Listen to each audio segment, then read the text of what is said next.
Surprises. దేవుడికి ఎప్పుడు కూడా సర్ప్రైజ్ అనేది లేదు. ఆదాము హవ్వలు పాపం చేస్తారని తెలిసి దేవుడు ముందుగానే జగత్ పునాది వేయబడక ముందే దేవుడు దానికి సొల్యూషన్ కనిపెట్టేశాడు. అలాగా మరి ఫ్లైట్స్ క్యాన్సిల్ అవుతాయని మనకు సర్ప్రైజ్ కానీ దేవునికి సర్ప్రైజ్ కాదు. కాబట్టి ఇది దేవుని చిత్తమని నేను నమ్ముతా ఉన్నాను. మరి పెద్దవారు వారి అనుభవాల్లో నుంచి ఎన్నో మాటలు చెప్పేవారు, కానీ మరి వారు రాలేకపోయిన కారణాల చేత మరి నన్ను మరి ఈ విధంగా వాక్య పరిచర్య చేయడానికి అవకాశం ఇచ్చినటువంటి నాకు ఇచ్చినటువంటి దేవప్రసాద్ బ్రదర్ గారికి కూడా ప్రభు పేరట, స్థానిక సంఘ పెద్దలకు కూడా ప్రభు పేరట వందనాలు తెలియజేస్తూ ఉన్నాను. ప్రియులారా, యవనస్తుల కూడిక, పెద్దవారు కూడా ఉన్నారు. ఇద్దరికీ అవసరమైన మాటలు ఈరోజు దేవుడు మనతో మాట్లాడతారని నేను నమ్ముతూ ఉన్నాను. జాన్ మ్యాక్స్వెల్ అనే లీడర్షిప్ కోచ్, ఎంతమంది విన్నారు ఆయన పేరు? John Maxwell. ఎవరైనా విన్నారా? ఎవరు వినలేదా? మీకు సెక్యులర్ ఫీల్డ్లో కూడా, బిజినెస్ ఫీల్డ్లో కూడా బాగా సక్సీడ్ అవ్వాలంటే, లీడర్స్గా ఎదగాలంటే జాన్ మ్యాక్స్వెల్ గుర్తుపెట్టుకోండి. చెప్పండి పేరు, జాన్ మ్యాక్స్వెల్. మంచి లీడర్షిప్ కోచ్. ఏ విధంగా మంచి లీడర్స్గా ఎదగాలో బోధిస్తాడు.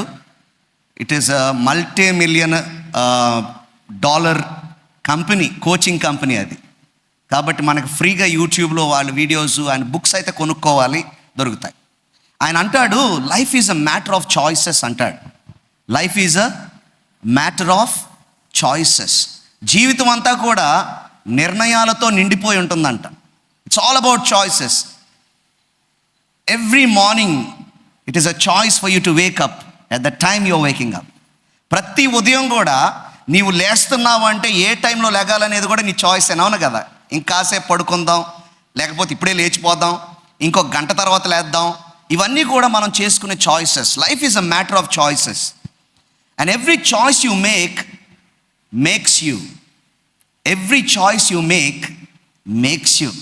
రాసుకునే అలవాటు ఉంటే రాసుకోండి. ఇలాంటి స్టేట్మెంట్స్ మనల్ని చాలా ప్రభావితం చేస్తూ ఉంటాయి. నన్నైతే ప్రభావితం చేసింది చదివినప్పుడు నేను. Life is a matter of choices and every choice you makes you. జీవితం నిర్ణయాలతో, ఎంపికలతో కూడినటువంటి జీవితం. మీరు తీసుకునే ప్రతి ఎంపిక, చేసుకునే ప్రతి ఎంపిక, తీసుకునే ప్రతి నిర్ణయం మిమ్మల్ని నిర్మిస్తుంది అంటాడు. మీ నిర్ణయాలే మిమ్మల్ని నిర్మిస్తాయి.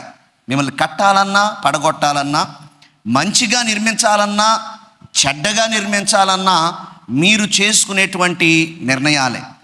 చాలా కాలంగా మనము ఈ పేస్ట్ బాగుంటుందని వాడిన తర్వాత, ఈ పేస్ట్ వాడటం వలన నా పళ్ళ మీద ఫ్లేక్స్ వస్తాయని మీరు తెలుసుకున్నప్పుడు, అరే ఇన్ని సంవత్సరాలు ఈ పేస్ట్ ఎందుకు వాడాను రా బాబు అని బాధపడతారు.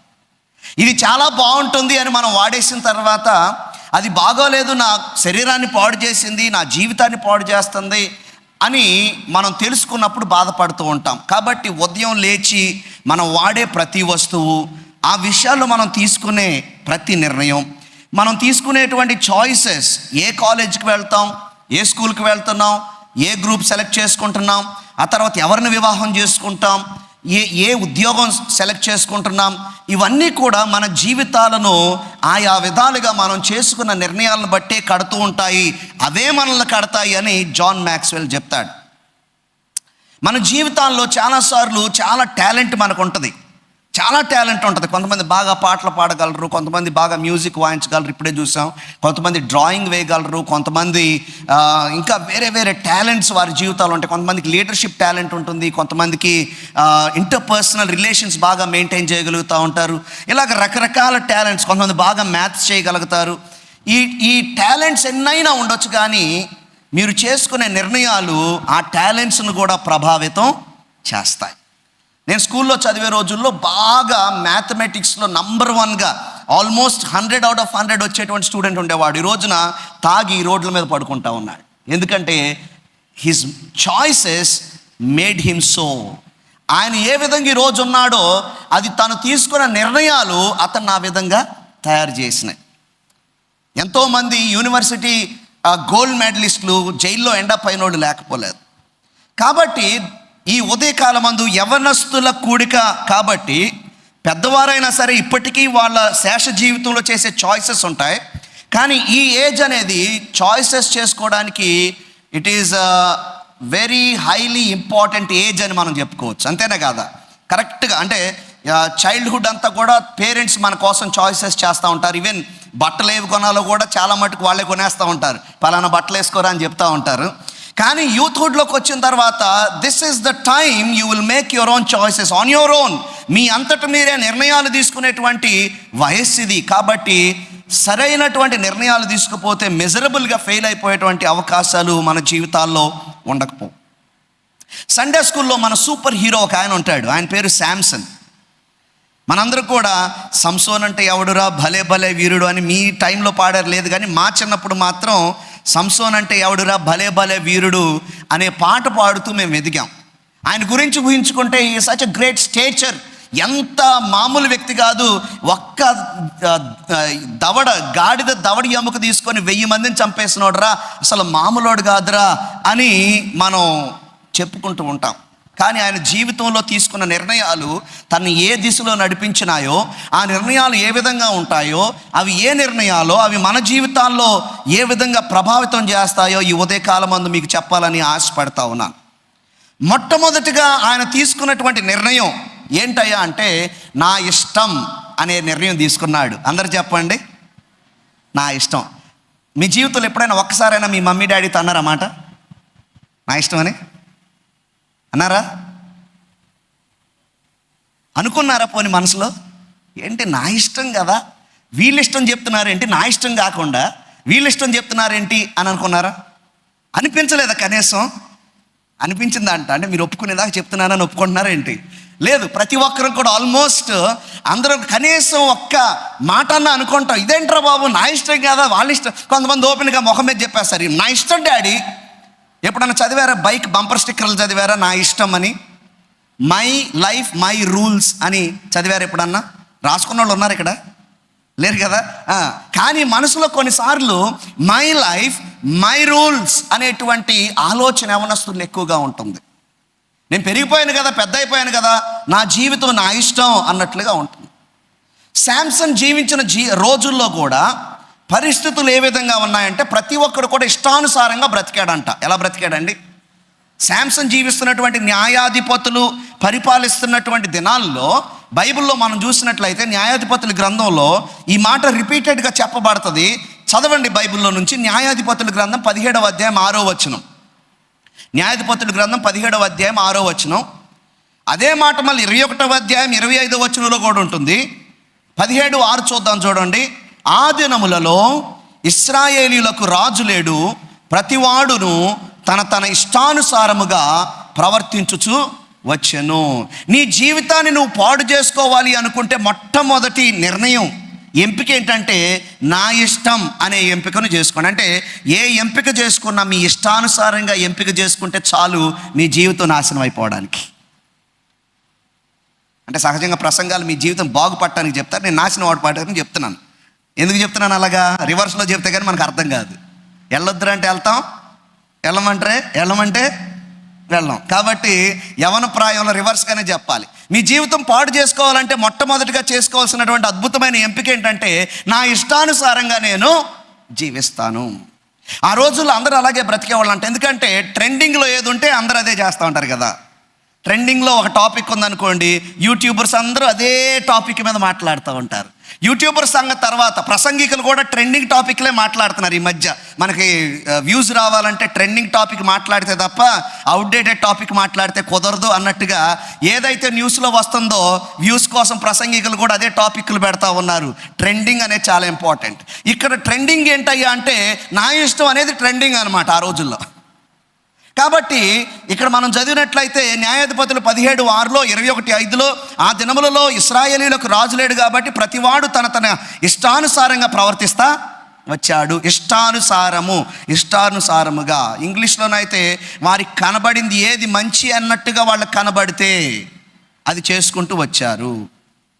వాళ్ళకి ఏది మంచి అన్నట్లుగా కనబడితే వాళ్ళు అది చేసుకుంటూ వచ్చారు అని బైబిల్లో న్యాయాధిపతుల దినాల గురించి రాయబడింది. ఇప్పుడు సంసోను జీవితంలోనికి వస్తే న్యాయాధిపతుల గ్రంథం 14వ అధ్యాయం నుంచి సంసోను జీవితం మనకు కనబడుతుంది. మంచి యవనస్తుడు, క్యాలిబర్ ఉన్నవాడు, కెపాసిటీ ఉన్నవాడు, కరిజ్మా ఉన్నవాడు. ఏమన్నా ఈయనకి చెప్పండి? Calibre, capacity, charisma. ఈ మూడు మనకు కావాలి కదా. ఇవి ఉండాలి. క్యాలిబర్ ఉండాలి, మనకి కెపాసిటీ ఉండాలి, కేపబిలిటీస్ ఉండాలి, కరిజ్మా ఉండాలి, ఇవన్నీ ఉండాలి. ఈయనకి ఈ మూడు ఈ కావాల్సిన నీకు సీలు ఉన్నాయి ఈయన జీవితంలో. క్యాలిబర్ ఉంది, కెపాసిటీ ఉంది, కేపబిలిటీస్ ఉన్నాయి, కరిజ్మా ఉంది. ఇవన్నీ కూడా ఈయన జీవితంలో ఉన్నాయి. ఈయన పుట్టుకే అద్భుతమైన పుట్టుక. అసలు కారణ జన్ముడు అంటారు చూసారా, అలాంటి వాడే. ఎందుకు?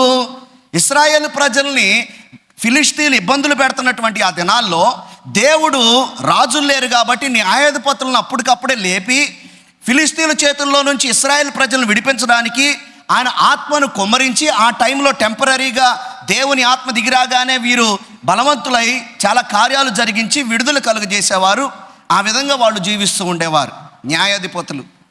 కనుక వీళ్ళ తల్లిదండ్రులకి చాలా కాలంగా పిల్లలు లేకపోతే వాళ్ళు బాధపడిపోతా ఉంటే ఒకరోజు దేవదూత ప్రత్యక్షమై, నీకు ఒక బిడ్డనిస్తాను, ఆ బిడ్డను నా కోసం ప్రత్యేకపరచాలి, సెపరేట్ చేసి ఉంచాలి, అందరి పిల్లల్లాగా పెంచొద్దు, ద్రాక్షారసం ఇవ్వద్దు, ద్రాక్షాలతో తయారు చేసింది ఏది కూడా పుచ్చుకోకూడదు, నాజీరు చేసి నా కోసం తన తల వెంట్రుకలు కత్తిరించొద్దు, స్పెషల్గా నా కోసం ఒక స్పెషల్ కిడ్గా పెంచండి, ఒక స్పెషల్ యవనస్తుడిగా పెంచండి. మనల్ని కూడా దేవుడు ఎలా పెరగమన్నాడు? వీఆర్ చోజన్ పీపుల్ కదా. మనకి ఇవ్వబడిన థీమ్ ఫిలిపియన్స్ చాప్టర్ 1:6 అనుకోండి, 4 నుంచి మనం చదివితే వీఆర్ చోజన్ పీపుల్. మనం ప్రత్యేకపరచబడినటువంటి ప్రజలం, ప్రత్యేకపరచబడినటువంటి జనాంగంలో మనం పుట్టిన వారము, ప్రత్యేకపరచబడిన వారుగా ఎదగవలసిన వారము. మన ఫ్రెండ్స్ అందరూ ఏది చేస్తే అది పియర్ ప్రెషర్ని బట్టి మనం చేయడానికి వీలు లేదు. సరే అలా చెప్తే సరే సార్ అన్నారు. ఆ దేవదూత వెళ్ళిపోయాడు. వీళ్ళకి పిల్లోడు పుట్టాడు, శాంసన్ పుట్టాడు, పెద్దోడు అయ్యాడు. పెద్దవాడైన తర్వాత 14వ అధ్యాయం 1వ వచనం నుంచి మనం చదివితే సంసోను తిమ్నాతు అనే ఊరు వెళ్ళాడంట. ఎక్కడికి వెళ్ళాడండి? తిమ్నాతు. వెళ్ళి తిమ్నాతులో ఫిలిష్తీన్లు ఉంటే ఫిలిష్తీన్ల దగ్గరికి వెళ్ళి అలా తిరుగుతూ ఉంటే వాళ్ళల్లో బహుశా చూడటానికి వెళ్ళి ఉంటాడేమో, అక్కడక్కడ తిరగటానికి చూడటానికి వెళ్ళి ఉంటాడు. అలా చూస్తా ఉంటే ఒక అమ్మాయి కనబడింది. ఫిలిష్తీన్ల కుమార్తెల్లో ఒక అమ్మాయి కనబడగానే ఈయన కళ్ళు చాలా పెద్దవి అయిపోయినాయి. ఈ కళ్ళు చాలలేదు, 2 కళ్ళు చాలలేదురా బాబు, ఇంకో 4 కళ్ళు ఉంటే బాగుండు అనుకున్నాడేమో. ఆ అమ్మాయిని చూసి ఇంటికి వచ్చి అంటాడు, మమ్మీ డాడీ నేను ఒక అమ్మాయిని చూసి వచ్చాను ఈరోజు అన్నాడు. ఈరోజు ఒక అమ్మాయిని చూసి వచ్చాను, వీడికి అసలు సిగ్గే లేదు, వచ్చేసి అనేస్తున్నాడు అనమాట. ఆ అమ్మాయిని నాకు ఇచ్చి పెళ్లి చేస్తారా అన్నాడు. అంటే వాళ్ళు అన్నారు, ఓరి బాబు ఇదేం పనిరా, ఇశ్రాయేలు ప్రజల్లో ఎంతమంది పిల్లలు ఉన్నారు, నీకు పెళ్లి కావాలనుకుంటే మన పిల్లల్లో ఎవరినైనా దేవునిని ఆరాధించే వారిలో నుండి ఎవరినైనా తీసుకొచ్చి నీకు చేస్తాం కదా, నువ్వేంటి దేవుణ్ణి ఆరాధించకుండా విగ్రహారాధన చేసే పిల్లల్ని తీసుకొని వచ్చి ఆ పిల్లల్ని నన్ను పెళ్లి చేసుకుంటారని చెప్తావేంట్రా బాబు, మనలో కన్యకలు లేరని నువ్వు అక్కడి దాకా వెళ్ళి తెచ్చుకుందామని ప్రయత్నం చేస్తున్నావు కదా. అంటే 3వ వచనంలో ఏమన్నాడు చదవండి, 3వ వచనం ఆఖరులో ఏమన్నాడు చదవండి. ఆమె నాకిష్టమైనది కనుక, అందరు చెప్పండి, ఆమె నాకిష్టమైనది కనుక. ఆమె నాకిష్టమైనది కనుక. నా ఇష్టం, నీ ఇష్టం కాదు డాడీ, నీ ఇష్టం కాదు మమ్మీ, నా ఇష్టం. దేవుని ఇష్టం కాదు, నా ఇష్టం. దేవుడు ఏమంటున్నాడు, దేవుడు చెప్పింది ఏంటి అని ఆలోచన చేస్తే ద్వితీయోపదేశకాండం 7వ అధ్యాయం 3వ వచనంలో ఒక మాట ఉంది. దేవుడు ఆల్రెడీ చెప్పేశాడు. దేవుడు ద్వితీయోపదేశకాండం 7వ అధ్యాయము 3వ వచనములో, నీవు వారితో అనగా అన్యులతో వియ్యమందకూడదు, నీ కుమారునికి వాని కుమార్తెను పుచ్చుకొనకూడదు, నన్ను అనుసరింపకుండా ఇతర దేవతలను పూజించున్నట్లు నీ కుమారుని వారు మళ్ళించుదురు, అందును బట్టి యెహోవా కోపాగ్ని నీ మీద రగులుకొని ఆయన నిన్ను త్వరగా నశింపచేయును అని ఇశ్రాయేలు ప్రజలతో దేవుడు ముందు వచనాల్లోనే చెప్పించేశాడు. నన్ను ఆరాధించే వాళ్ళని తప్ప వేరే వాళ్ళని వివాహం చేసుకోవడానికి వీలు లేదు అని చెప్తే, ఇప్పుడు ఎవరి ఇష్టం కావాలట? దేవుని ఇష్టమా? దేవుని ఇష్టమేమో ఆయనను ఆరాధించే వారిని వివాహం చేసుకుంటాం. సంసోని ఇష్టమేమో నా కంటికి నచ్చిన స్త్రీని లేకపోతే కన్యకను నేను వివాహం చేసుకుంటాను. నా ఇష్టం. తొందరగా నాశనం అయిపోవాలంటే దేవుని చిత్తాన్ని కాకుండా నీ చిత్తాన్ని జరిగించుకోవాలనుకుంటే ఫస్ట్ నంబర్ 1 పాయింట్ ఏంటంటే నీ ఇష్టాన్ని చేసుకోవడానికి నిర్ణయం చేసుకో. Choose to do what ever pleases you, not what pleases God. దేవుణ్ణి ప్లీజ్ చేసేది, దేవుణ్ణి సంతోషపెట్టేది నిర్ణయం చేసుకోకుండా, దేవా నేను ఈ పని చేయాలనుకుంటున్నాను, నేను వివాహం చేసుకోబోతున్నాను, నీ చిత్తమేంటి? లేకపోతే నేను ఫలానా ఉద్యోగం చేయాలనుకుంటున్నాను, నీ చిత్తమేంటి? ఇదిగో స్నేహితులు వచ్చి నన్ను ఈ పాపం చేయమంటున్నారు, నీ చిత్తమేంటి? చాలా స్పష్టంగా దేవుని వాక్యంలో దేవుని చిత్తమేంటో మనకు కావలసిందంతా కూడా పరిచి ఉంచాడు. Every part of your life has a suggestion from the scriptures. దేవుని వాక్యములో నుండి నీ జీవితంలో ఏ పార్ట్ అయినా తీసుకో, ప్రతి దానికి అవసరమైనటువంటి సలహా లేదా ఆజ్ఞ అనుకోవాలి మనం, అది దేవుని వాక్యములో మనకు ఇవ్వబడి ఉన్నది. కాకపోతే మనం ఏం చేస్తామంటే, నాకు నచ్చింది నేను చేస్తాను,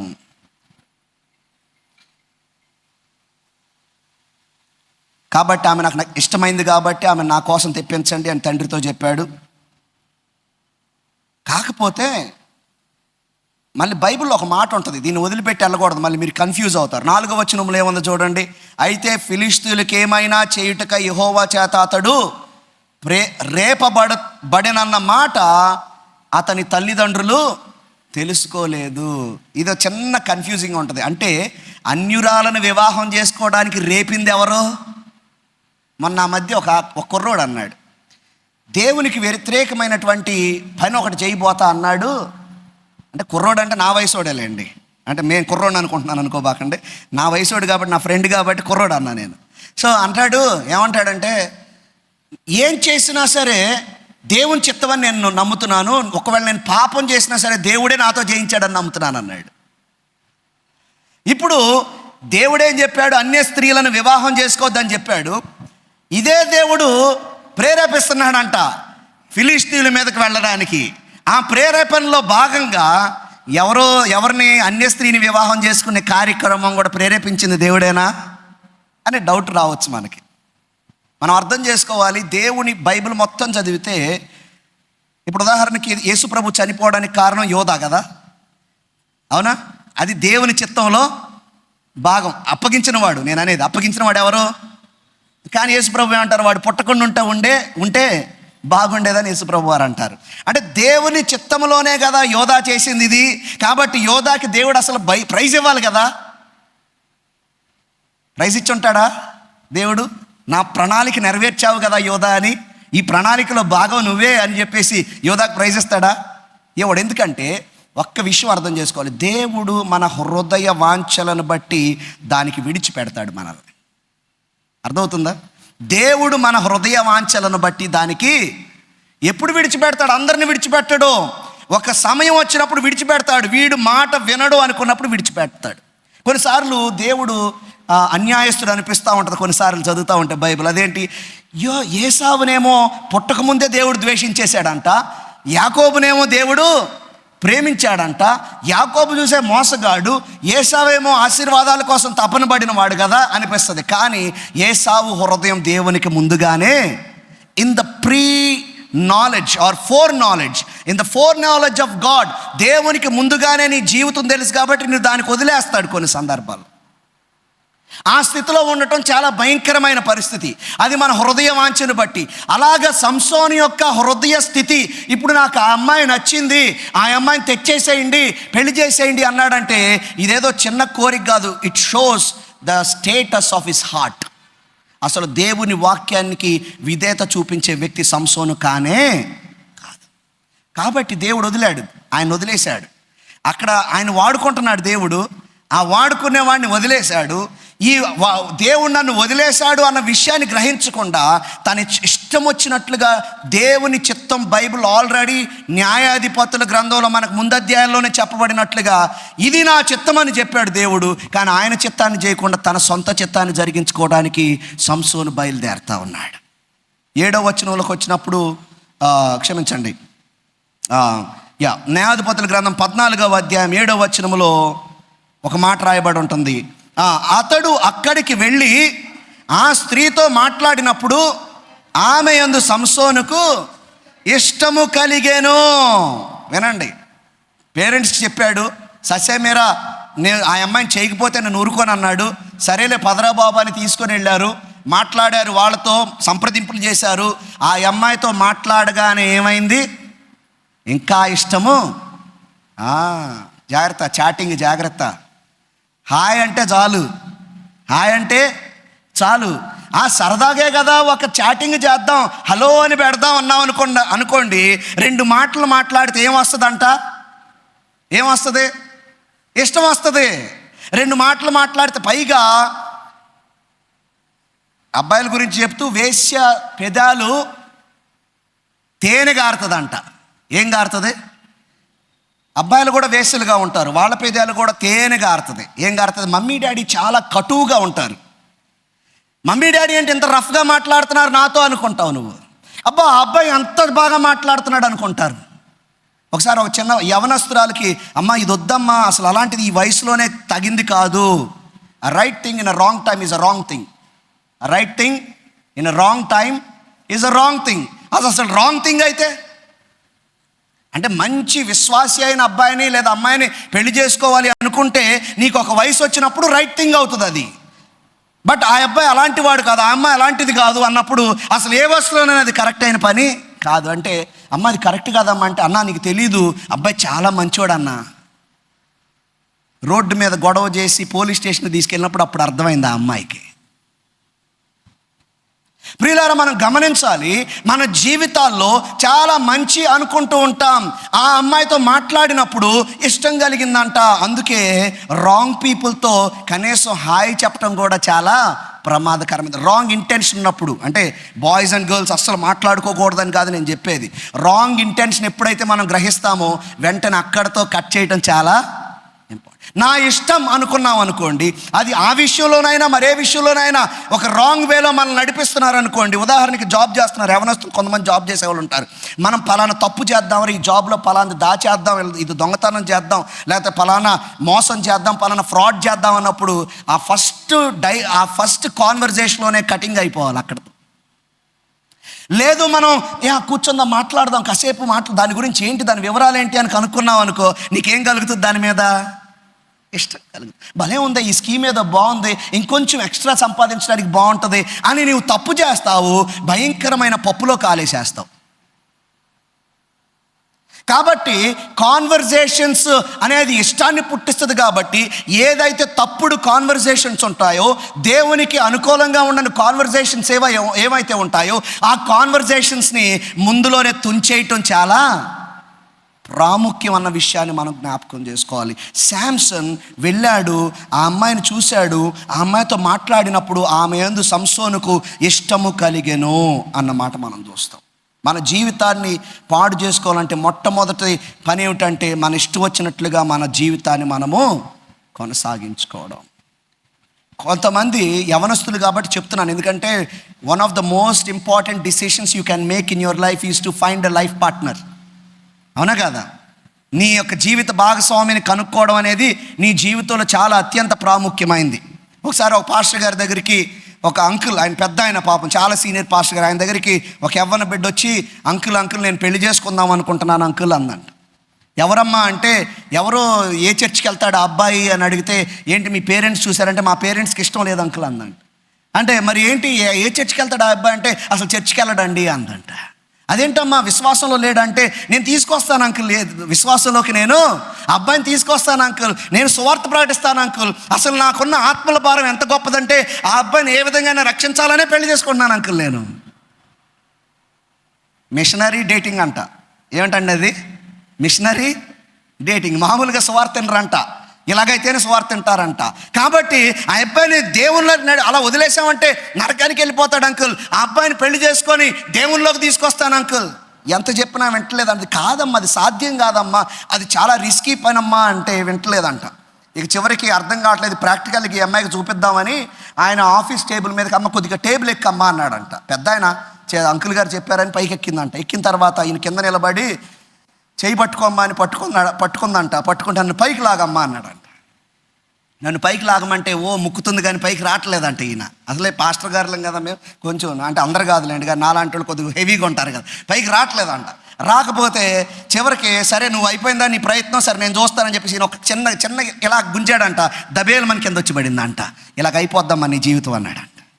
నువ్వు చాలా పైన ఉన్నావు విశ్వాసంలో, ఆ అబ్బాయి కింద ఉన్నాడు, కింద ఉన్నవాడు పైన ఉన్నవాడిని లాగటం చాలా సులభం. పైన ఉన్నవాడు కింద ఉన్నవాడు లాగటం కంటే కింద ఉన్నవాడు పైన ఉన్నవాడిని ఈజీగా లాగేస్తాడు, జాగ్రత్త అని చెప్పి పంపించాడంట. నిజమే కదండి ప్రియులారా? నా ఇష్టం వచ్చినట్టుగా నేను చేస్తే చాలా ప్రమాదకరం. దీని గురించి కొన్ని వచనాలు ఉన్నాయి బైబిల్లో, చదివి ముందుకెళ్ళిపోతాను. సామెతలు 14:12 ఒకని ఎదుట సరి అయినదిగా కనబడు మార్గము కలదు, అయితే తుదకు అది మరణమునకు త్రోవ తీయును.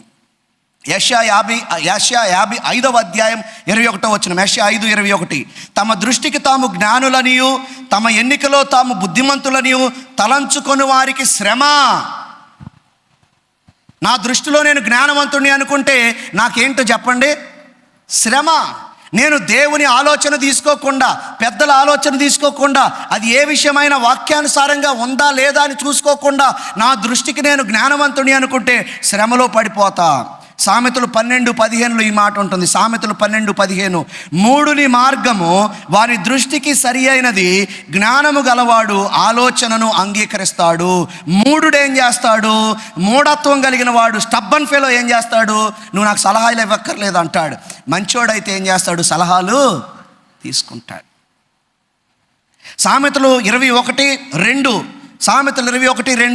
ఒకడు తనకు ఏర్పరచుకొనిన మార్గము ఎట్టిదైనను తన దృష్టికి అది న్యాయముగానే అగపడును. వాడు ఏ మార్గంలో వెళ్తాను అనుకుంటాడు? నేను న్యాయంగానే వెళ్తున్నాను అనుకుంటాడు.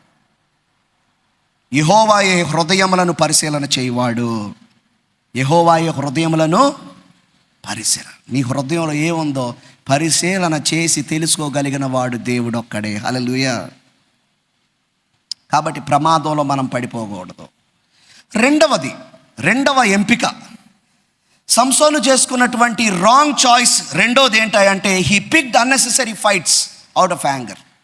అవసరం లేని ప్రతి పోరాటంలో ఏలు పెట్టేవాడిన. మీలో ముక్కోపం ఎంతమందికి ఉంది? ఎవరికైనా ఉందా ముక్కోపం? అనవసరమైన దాంట్లో అనవసరమైన fights. You have to always choose your fights wisely. మీ యొక్క పోరాటాలు ఎప్పుడు కూడా ఇక్కడ పోరాడవలసిన అవసరం ఉందా లేదా, ఇది దేవుని చిత్తమా కాదా? కొన్ని చోట్ల పోరాడాలి, కొన్ని చోట్ల పోరాడకుండా ఉండాలి, కొన్ని చోట్ల వదిలేయాలి, కొన్ని విషయాల్లో పోరాడాల్సిన అవసరం వస్తుంది. అది కూడా దైవ చిత్తానుసారంగా మాత్రమే మనము పోరాడవలసిన అవసరం వస్తుంది. నీకు నచ్చిన ప్రతి ఫైట్ కూడా నువ్వు పికప్ చేసేసుకుంటూ దొరికిన వాళ్ళందరితో ఫైట్ చేసుకుంటూ వెళ్తూ ఉంటే నీ కాలేజీలో, నీ స్కూల్లో, నీ ప్రొఫెసర్స్ మధ్య, నీ ఆఫీస్లో కానీ, నీ ఇంట్లో కానీ, నీ కమ్యూనిటీలో కానీ, చర్చ్లో కానీ అందరితో పికింగ్ ఫైట్స్ అంటే అది నీ జీవితంలో చాలా, నువ్వు దేవుడు నిన్ను దేనికోసం ఏర్పాటు చేసుకున్నాడో అది చేయలేకుండా అది నిన్ను చేసేస్తుంది. శాంసన్ వాస్తవానికి పోరాడటానికే దేవుడు ఈ బిడ్డను ఎన్నుకున్నాడు. కానీ కొన్ని ఫైట్స్ అన్నెసెసరీ ఫైట్స్ కదా కొన్ని. First of all, it is not God's will for him to marry a Philistine girl. Clear, there is no doubt. ఫిలిస్తీయురాలుని పెళ్లి చేసుకోవడం అనేది దేవుని చిత్తము కాదు. క్లియర్గా బైబిల్లో మనకుంది. అప్పటికే న్యాయాధిపతుల గ్రంథం 14 విధి చూస్తాం. దీనికంటే ముందే దేవుడు చెప్పాడు, అన్య కన్యకలను పెళ్లి చేసుకోవద్దు అని చెప్పాడు. క్లియర్. కానీ ఈయన దాన్ని చేశాడు. అయితే ఆ విషయంలో పోరాటాలు, అన్నెసెసరీ పోరాటాలు ఎలాగా అంటే, ఓకే మనకు తెలుసు, న్యాయాధిపతులు 14 చదువుతుంటే అమ్మాయిని చూడటానికి తిమ్నాతు వెళ్ళేటప్పుడు అమ్మా నాన్న తీసుకొని వెళ్తూ ఉంటే దారిలో సింహం ఎదురైంది. దీనికి సింహం ఎదురైతే వీరుడు కదా, దేవుని ఆత్మ దిగి వచ్చింది. దేవుని ఆత్మ దిగి రాగానే ఈయన వీరత్వాన్ని చూపించి ఆ సింహాన్ని 2గా చీల్చేసి చంపేసి అక్కడ పడేశాడు. అయిపోయింది. వాస్తవానికి నాజీరు చేయబడిన వాడు శవాన్ని ముట్టకూడదు, పడేశాడు, వెళ్ళిపోయారు. అమ్మాయిని చూశారు, అంతా అక్కడ హడావిడి చేశారు. తిరిగి తీసుకొచ్చి మమ్మీ డాడీని ఇంట్లో డ్రాప్ చేశారు. డ్రాప్ చేసిన తర్వాత మళ్ళీ అమ్మాయిని చూడటానికి వెళ్ళాడు.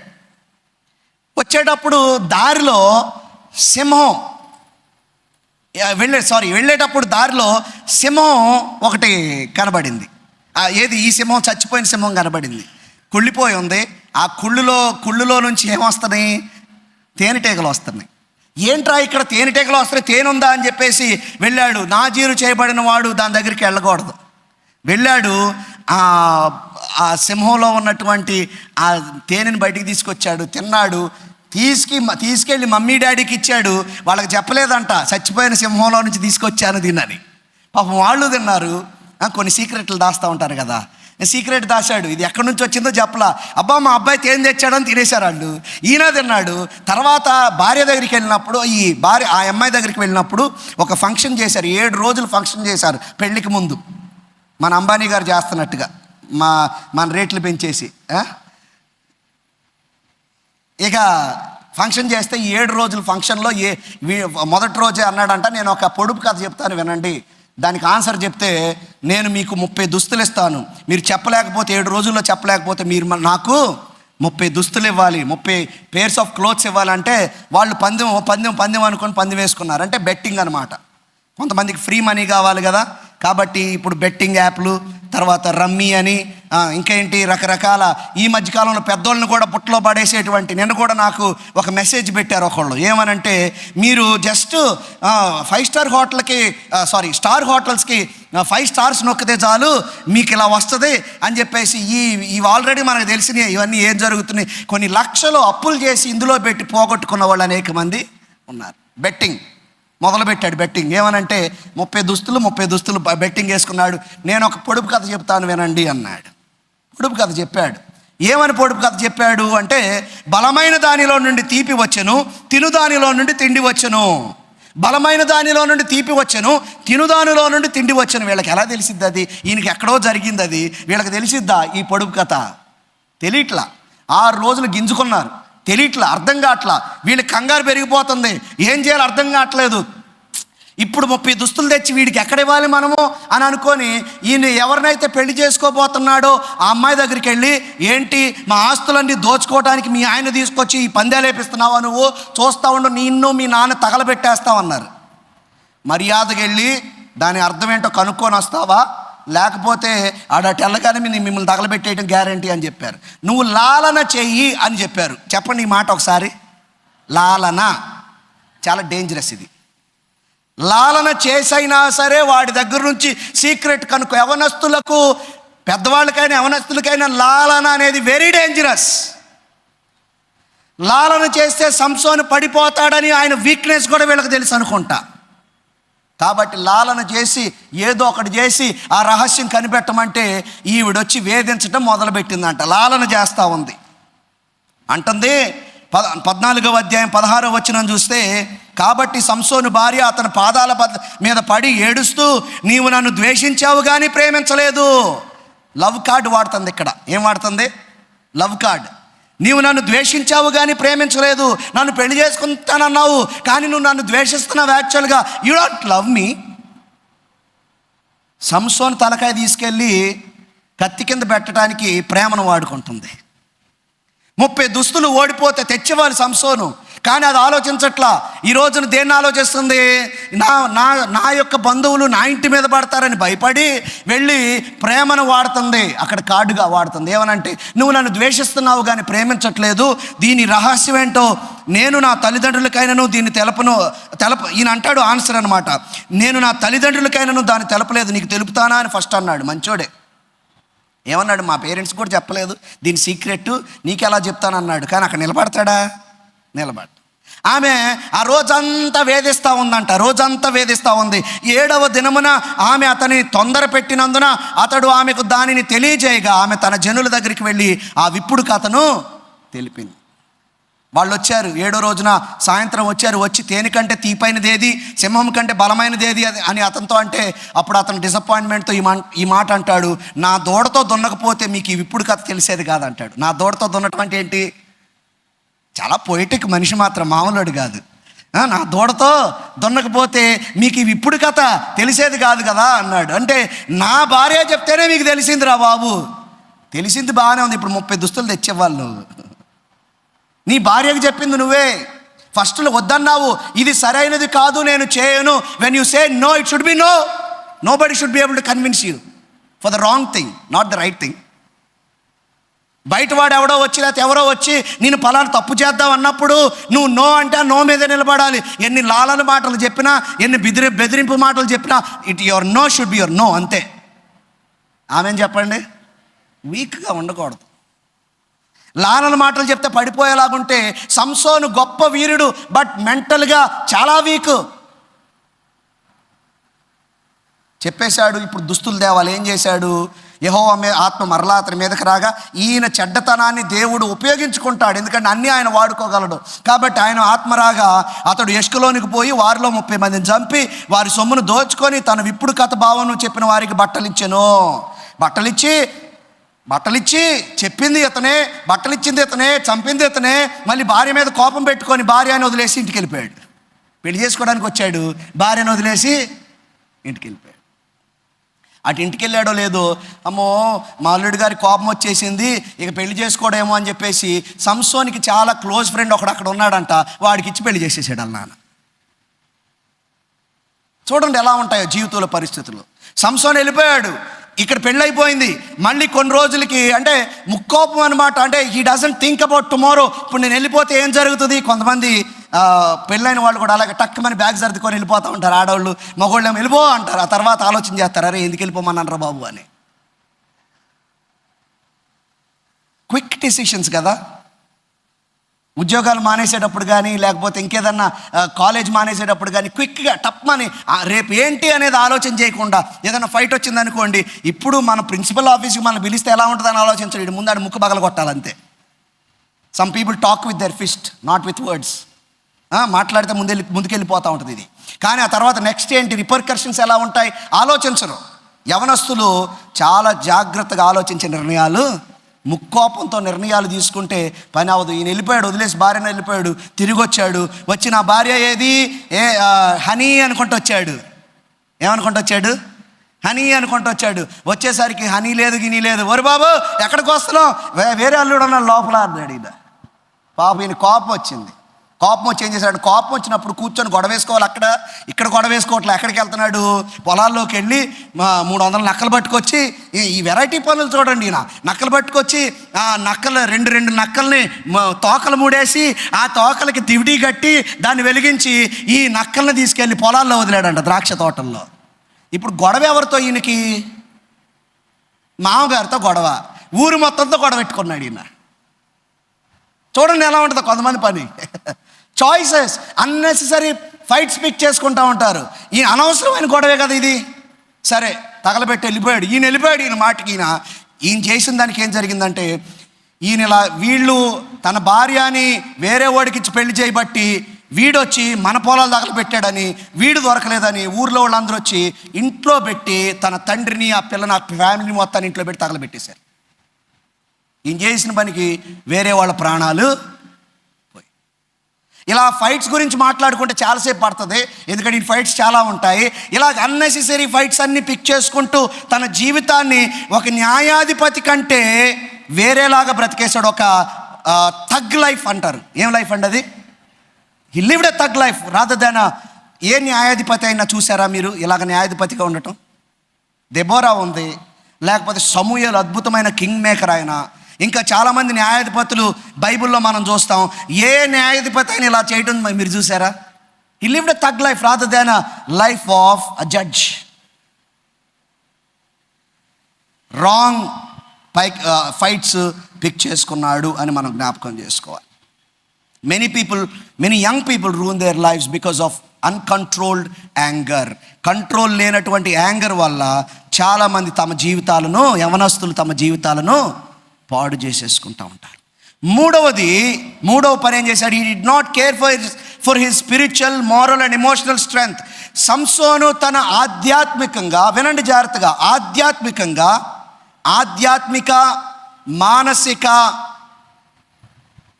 భావోద్వేగ, ఇమోషనల్, ఈ 3 విషయాల్లో బలం గురించి ఆలోచన. నాకు బాడీ ఉందో చాలు అనుకున్నాడు.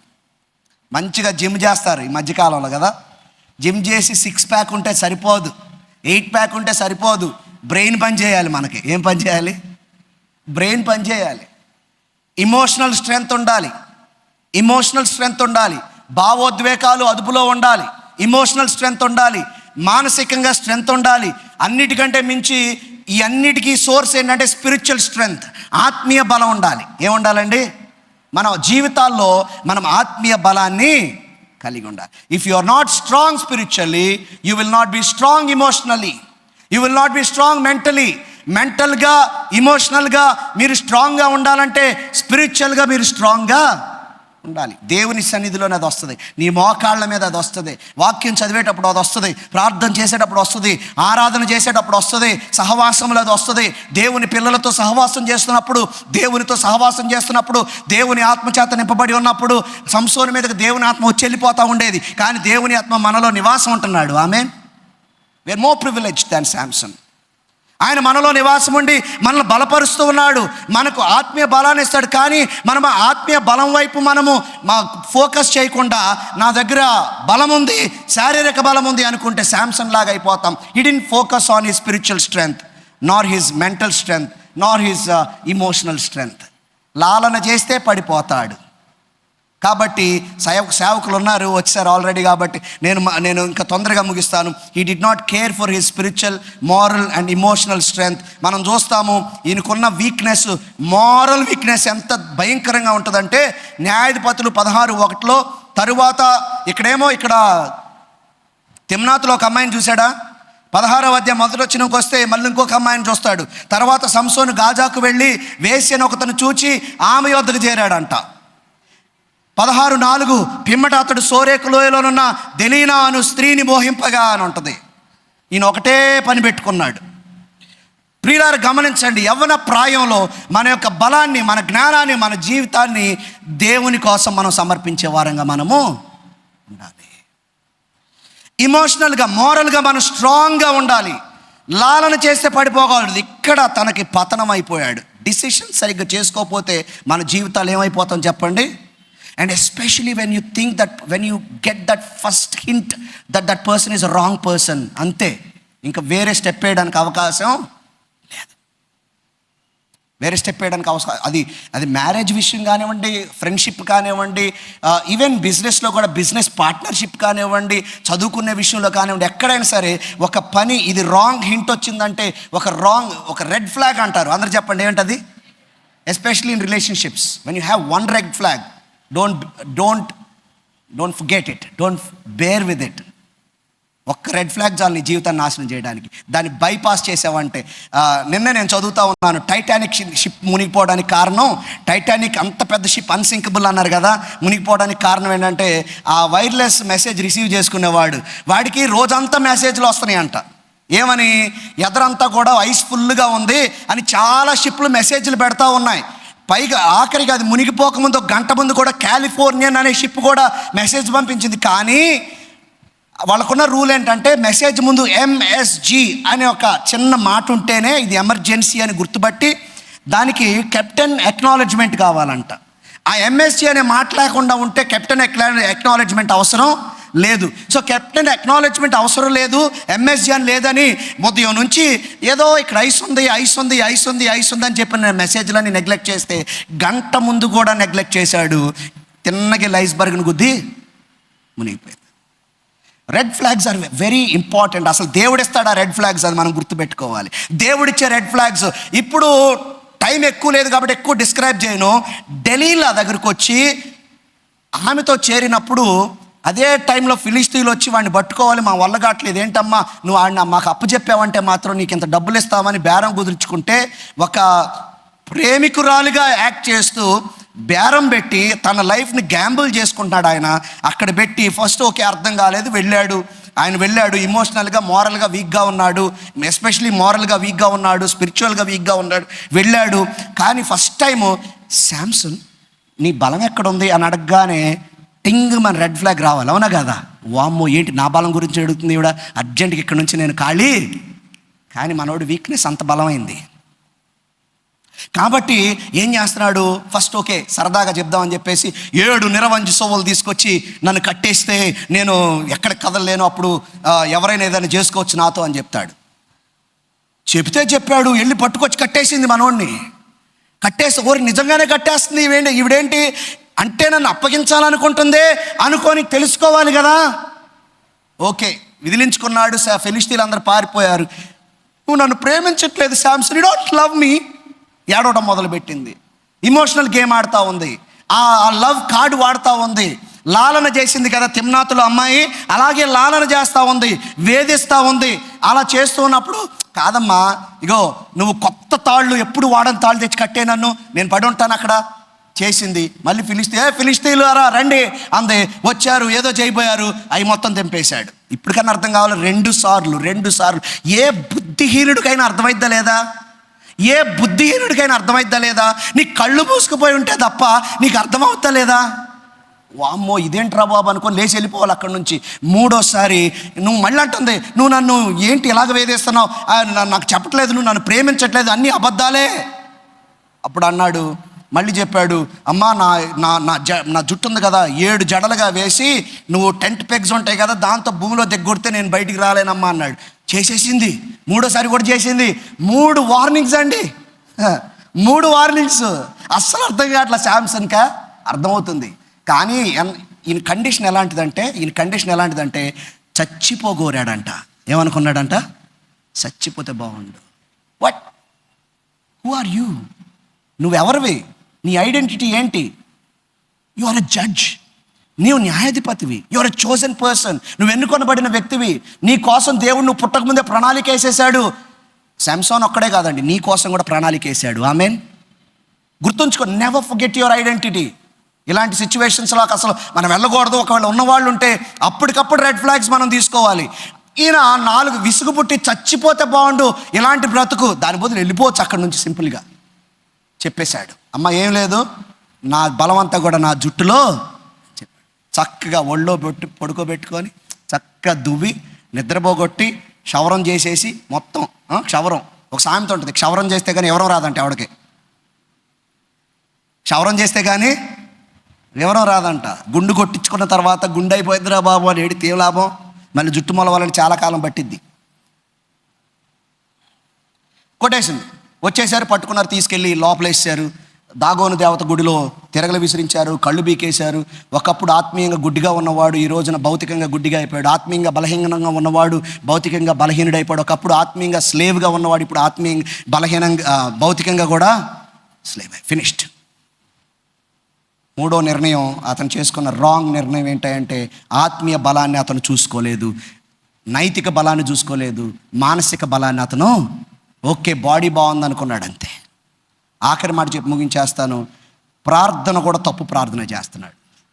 దేవా ఒక్కసారి బలం ఇవ్వు, వీళ్ళందరూ చంపేసి వాళ్ళతో పాటు నేను చచ్చిపోతా. It's a suicidal prayer. Don't pray suicidal prayer. ఇంత చేసిన దేవుడు నిన్ను విడిపించలేడా? గుడ్డోండైనా వినిపించగలడు దేవుడు.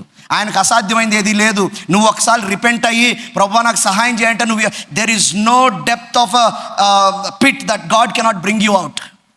దేవుడు నిన్ను బయటకు తీసుకురాలేనంత లోతైన గొయ్యేమి కూడా ఆయన చెయ్యి కురచగాలేదు. He can bring you out from any depth.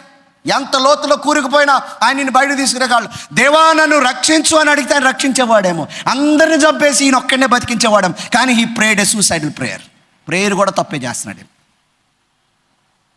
ప్రియులారా 4 విషయాలు చెప్పాను, ముగించేస్తున్నాను.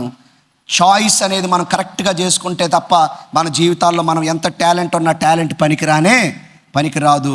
He did what was right in his own sight. ఆయన దృష్టిలో ఏది మంచిదనుకున్నాడో అది చేశాడు. He picked unnecessary fights out of anger. కోపంలో అనవసరమైనటువంటి పోరాటాల్లోకి వెళ్ళాడు. He did not care for his spiritual, moral and emotional strength. ఆయన ఆధ్యాత్మిక, నైతిక, మానసిక బలాన్ని ఆయన పట్టించుకోలేదు.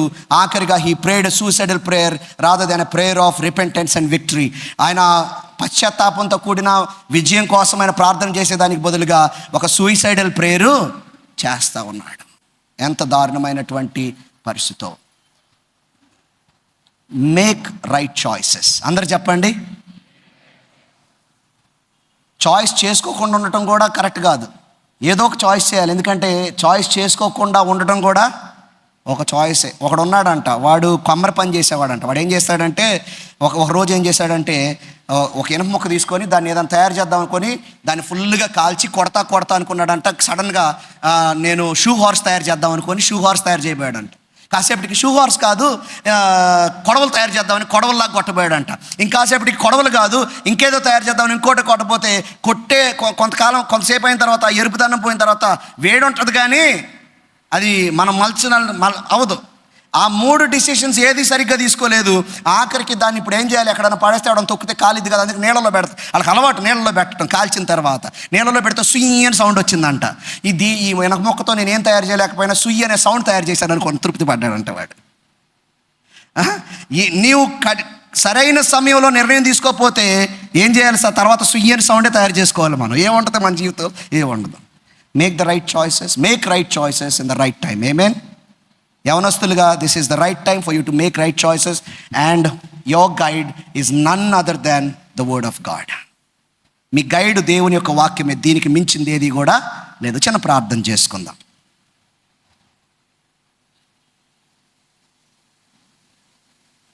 మహాపరిశుద్ధుడా, ప్రేమగల మా తండ్రి, దినమందు యవనస్తుల కూడికలో కొద్ది నిమిషాలు మీరు మాతో మాట్లాడారు, బోధించిన నేను విన్న మీ బిడ్డలు మేమందరం కూడా మంచి సమయంలో మంచి నిర్ణయాలు తీసుకొని నిన్ను సంతోషపెట్టే వారంగా ఉండడానికి సహాయం చేయండి.